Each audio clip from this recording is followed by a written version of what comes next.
Well, there is a woman over the weekend who took it upon herself to research my family history in hopes of digging up some kind of a gotcha moment, a gotcha angle to validate illegal immigration and open borders. And what she found was really shocking, guys. She found that my family who came here in the 1800s from Norway and Germany, that they spoke Norwegian and German. What if I told you The View just became an ancestry-fueled showdown with a sharp political twist straight out of a drama series?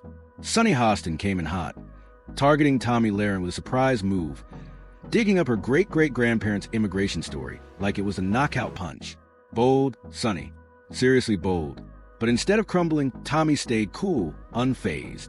She flipped the narrative like a seasoned pro, turning what was meant to call her out into a power move of her own. A live TV twist nobody saw coming. Tense, theatrical, and absolutely unforgettable. Plot twist of the week. The idea that immigrants come over here and they don't know anything and they're dragging us down, because we all come from immigrants, including you, Tomi Lahren. She talks about low skills. What exactly are her skills? Her second great-grandmother had been here for 10 years, yet spoke no English. Oh, my gosh. 1930 census says Tommy's 3 times great-grandmother had been here for 41 years and still spoke German. She didn't speak English. Now here's the real question. Who actually got exposed? You got to see it to believe it. It all started off calm, like your standard policy ping-pong match. Immigration, borders, legal terms tossed around in typical debate fashion. But then, out of nowhere, Sunny Hostin cracked open the Ancestry vault and dropped a heritage bomb on Tomi Lahren, like it was her ultimate trump card. Picture this, yelling, asterisk, your great-great-grandma didn't even speak English. Asterisk on national television. That's not debate. That's reality TV dress and business attire Sunny strutted in like she just uncovered the Rosetta Stone of conservative hypocrisy.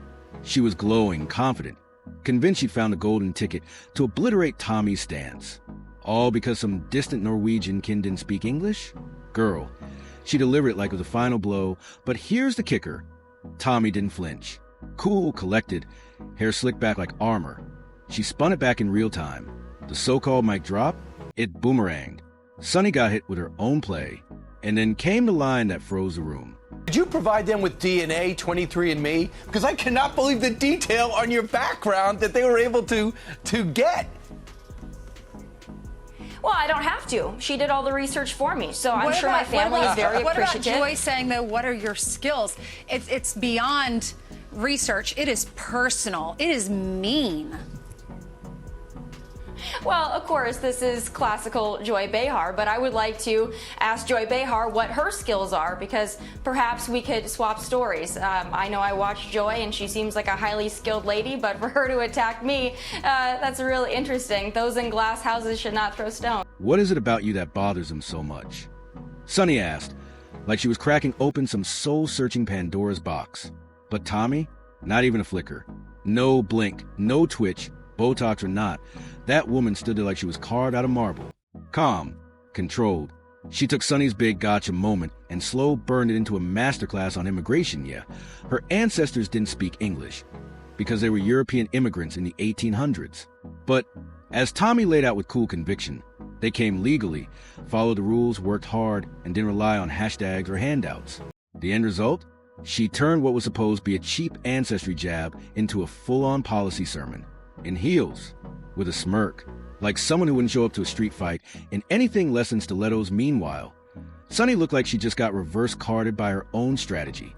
The moment she brought Tomi's family history into it, she handed over the perfect setup. Legal immigration, meritocracy, bootstraps, it all came rushing in like a patriotic avalanche. And no, it didn't stop there. Because what's a political plot twist without Twitter blowing up like a microwave burrito at 3 a.m.? The timeline went nuclear. Flag emojis everywhere. Keyboard warriors turned instant Ellis Island experts, memeing to the chaos in all caps, armed with laws they skimmed while waiting on coffee. What is it about you that bothers them so much? Well, it's not just me, it's anybody who advocates for merit-based immigration or has an issue with open borders. And again, just like you said, they don't seem to understand that we on the right believe in immigration. We understand that we are a nation of immigrants, and I am proud of my heritage. However, I do believe that the immigration crisis of today is apples to oranges from what it was in the 1800s when immigrants came to this country legally, were documented, worked for themselves, asked for nothing, and built a life and a family. Just when the chaos seemed to hit max volume, in strolls Greg Gutfeld, Fox News answered to a stand-up comic trapped in a civic seminar. Wasting no time, he scooped up Sunny's ancestry theatrics and spun them into a roast tailor-made for prime time. With that trademark smirk, he tossed out a zinger, asterisk, girl, how are you going to play family when you probably haven't even mapped out your own family tree? Then came the real kicker. Greg quipped that Sunny's ancestors likely didn't stroll into America clutching a constitution, wrapped in an English dictionary either. And if we're turning immigration debate into DNA dodgeball, maybe double-check your own roots before tossing acorns at someone else's branches as punchlines hit hard. It was a sharp reminder that dragging family lineage into policy arguments is a risky game, because once that door is open, your own ancestral closet better be squeaky clean. And let's be honest, the audience? They're not blind. They see the theatrics. No one signed up for Who Spoke English Best, 1800s edition. That's not immigration reform. It's reality TV in a power blazer. Folks, I have heard a lot of dumb crap come out of blue states, but this one is a real doozy. Get this. As of January 1st, New Jersey teachers will no longer be required to pass a basic literacy test. Back at The View, things were unraveling at warp speed. You could practically hear the producers backstage slamming buttons and silently praying for a commercial break to swoop in like a rescue helicopter. Viewers at home, blinking, stunned. Asterisk, wait, is this a political segment or Real Housewives? Capitol Hill? Asterisk had the exact energy of family reunion gone sideways. One toast away from total meltdown, Sunny tried to make it personal, aiming for the jugular, but somehow ended up making herself the headline again. Meanwhile, Tomi didn't flinch. If anything, she doubled down, gripping her script like it was tattooed on her bathroom mirror. Asterisk legal equals good. Emotional blackmail equals bad. Asterisk whether you love or loathe her politics. You've got to admit, Tomi's got discipline. No yelling, no talking over people, just pure silent steel. She sat there like she was carved out of policy stone, eyes locked on her talking points like they were targets in the simulation Sunny's argument. However, started to wobble under its own weight, a little too heavy on the theatrics, not enough on the facts. And then came the inevitable internet eruption. The split-screen face-off went full viral. Fans took sides with all the subtlety of a battle royale. Team Tomi crowned her the comeback queen, praising her icy composure. Team Sunny applauded her for putting ancestry in the hot seat. One side said it was a serious take on immigration. The other said it was a brave, emotional moment. And the rest of us? Just out here, begging someone, asterisk anyone asterisk, to define merit-based immigration without spiraling into colonialism, vibes, or great-grandparent grammar. Absolute chaotic poetry. I started out at One America News with an 80-something-year-old male boss who called me a bimbo pretty freely. That was a different experience.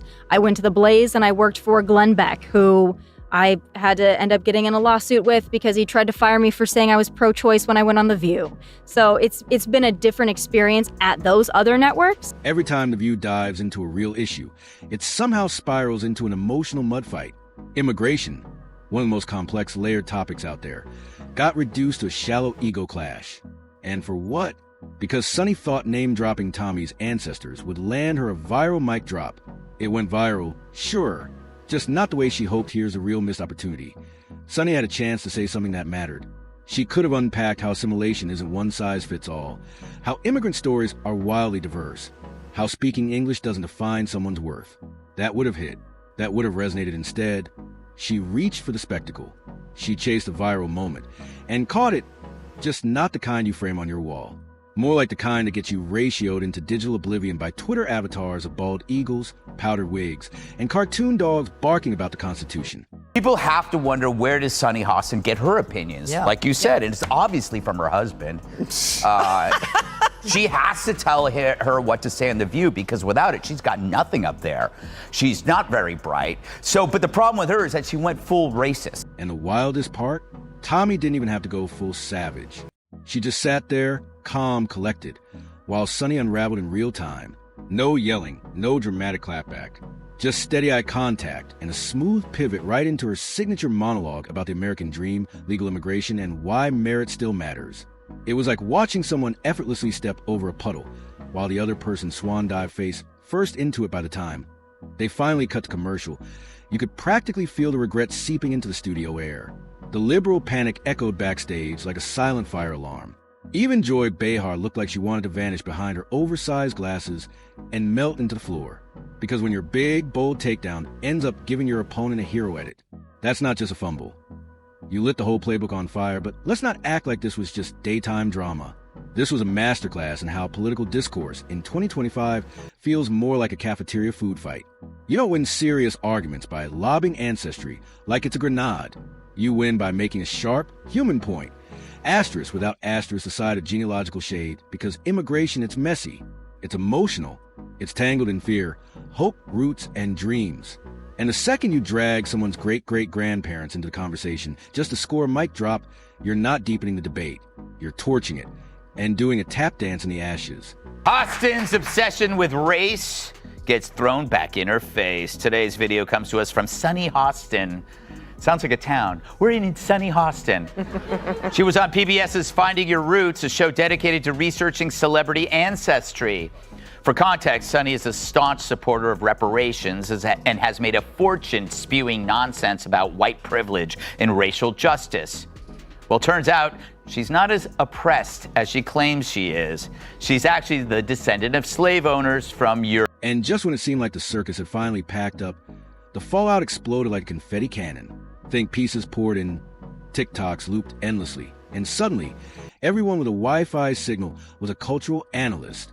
Some crowned Sunny a true slinging hero. Others said she crossed a line sharper than Meghan McCain's Monday morning eyeliner Tommy. Meanwhile, played it like a long game pro. She hit the interview circuit, posted memes of herself posing with Lady Liberty, and somehow turned Sunny's jab into what looks suspiciously like the opening scene of a campaign trailer. Free media, free momentum, and not a single bead of sweat. And then there's Greg Gutfeld. Oh, he feasted. He didn't just break down Sunny's logic. He flambéed it. Peak Gutfeld roast mode, activated, with surgical sarcasm and that ever-present smirk. He treated the whole ancestry ambush like it was his personal Comedy Central debut. He torched Sunny for weaponizing Tommy's family tree while conveniently dodging her own, according to Gutfeld. Turning someone's lineage into a political punchline is a bold move, especially when your own family history might not be wrapped in a tidy little bow of perfect assimilation either. Wow. I'm a little bit in shock. I just always thought of myself as Puerto Rican, half Puerto Rican. I didn't think I was, my family was originally from Spain and slaveholders. Yeah. He joked that Sunny's logic was like throwing a rock inside a glass house blindfolded. And when she brought up ancestry, he smirked. Might want to check your own branches for snakes first. Then came the knockout. The irony of Sunny, a self-declared champion of compassion and inclusivity, suddenly playing immigration gatekeeper over someone's great-great-grandparents. The flip was loud, and the internet lit up like a match in a can of hairspray. Gutfeld's clip caught fire, sparking a meme-fueled roast fest with a political twist. He wrapped the takedown with a mic drop. The View isn't even about policy anymore. It's ancestral cosplay with a laugh track. Brutal. With that line, Sunny didn't just lose a debate. She became the punchline she was trying to deliver. Viewers were left scratching their heads. Wait, how do we go from border policy to arguing over someone's German-speaking great-uncle from 1873? Welcome to TV Politics 2.0, where facts are optional, but drama is required. Ancestry in a policy debate is a risky move, especially when your target thrives on backlash. Sunny reached into history, hoping to land a blow. Instead, she handed Tommy the perfect spotlight to own the moment, and the cherry on top is Hypocrisy Sunday. Just imagine the headlines, the outrage, the think pieces, if Tommy had flipped the script and gone digging through Sunny's roots instead. But he didn't need to, because in trying to take the moral high ground, she slipped, and the internet was happy to replay it frame by frame. I have a question of my own. Do you lock your doors at home? At your residence, do you have a lock on your door? Do you use that lock? I do, yeah, I do. You have an alarm? And why is that? I mean, you lock your door because you want to know who's coming into your home. It's not because you hate the people outside, it's because you love the people inside. Well, that's what needs to be done with the United States of America. That's why we have a border. The outrage would have been nuclear. Headlines crying racism. Think pieces pouring in like a monsoon. Cancel hashtags trending before lunchtime. Protesters in Times Square. And NPR rolling out a 12-part podcast called The Roots of Hate. But when Sunny does it, suddenly it's called context. Spare us, that's where we are now, where performance devours the message. The louder the delivery, the less anyone hears. And Tomi, whether you're a fan or not, walked into the View's lion's den, had her ancestry dragged in front of millions, and somehow walked out with more supporters than she came in with Sunny. Meanwhile, got polite applause from her usual crowd. But everywhere else? Shrugs, winces, secondhand embarrassment. Not because her point didn't matter, but because she buried it in pettiness. What could have landed like truth came off like a tantrum. The impact drowned in the spectacle, so congrats. The View. Once again, you took a national issue that deserves serious airtime and turned it into political TMZ. Immigration deserves better. The audience deserves better. Honestly, even daytime TV deserves better, but until someone decides to raise the bar, we'll keep watching the wreckage, popcorn in hand, laughing through the chaos. Why do you think you've resonated with so many people?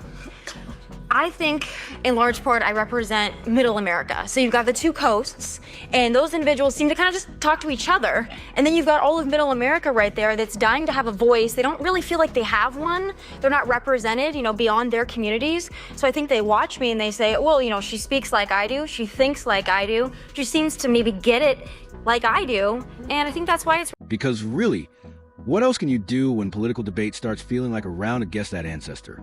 The plot isn't just lost, it's vanished. This was never really about Tomi. Honestly, not even about Sunny. It was about what happens when ideology crashes headfirst into insecurity, when real arguments get drowned out by cheap shots, and somehow Greg Gutfeld ends up sounding like the sane one. Let that marinate beyond the dramatic eye rolls and table-slapping chaos. Something deeper cracked open. This whole episode revealed just how far the immigration conversation has drifted from actual policy. It wasn't about border control. It wasn't about reform. It was a culture clash dressed up as serious discussion. With full costume makeup, immigration today has shifted from process to performance. It's no longer about visas or statutes. It's about who gets to define American and who gets shouted down for trying. The View has morphed into the weekly battleground for this identity circus. Less policy forum, more viral coliseum. Who can land the sickest burn before the ad break? Bonus points if it hits TikTok before noon. You could practically hear interns backstage queuing hashtags mid-sentence. This wasn't commentary. It was Real Housewives, Policy Edition, featuring Sunny with her ancestry scrolls and Tomi locked and loaded with an ice-cold rebuttal. If Democrats really want to die on the hill of bringing back plane loads of criminal, illegal alien gang members... But you haven't proven that they're criminals. Please, that's the problem. Be my guest. Honestly, look, I will be the first one to say if there is a criminal... Here's the kicker. When one side lobs family roots like grenades and the other fires back with a TED Talk on merit-based immigration, we're not left with insight. We're left with a chaotic blend of trauma bait and fiscal lecture. Everyone's talking. Nobody's listening. And the internet's devouring it like it's opening night at the popcorn stand. Sunny showed up with the feelings. Tomi brought the facts, or at least the bullet points. Both walked away thinking they landed the final blow. Meanwhile, the real question, how we actually fix America's immigration system, got buried under a mountain of spicy tweets and boomerang rants on Instagram. Let's be honest, this wasn't a real exchange. It was political theater in a daytime talk show costume, a made-for-viral showdown with perfectly timed applause and coffee breaks. People aren't tuning in for solutions. They're here for the spectacle. Who gets roasted? Who loses their cool? Who becomes a meme by lunchtime? This isn't about progress. It's about views. And the View? Oh, they got the formula down cold. Book the hot button guest, toss a baited question, and sit back while the drama simmers. By the time Twitter melts down, they're already cutting to commercial same play, different players. You could set your smartwatch to the chaos. Sunny makes it personal. Tomi plays policy queen. And all we're reminded of is that those couches must be flame retardant by now, so no, nobody won this round. Not if we're measuring by depth or dialogue. What we saw wasn't a clash of ideas. It was content warfare. Two different realities walked in. Two trending clips walked out. And these days, a mic drop doesn't need to be smart. It just needs to go viral.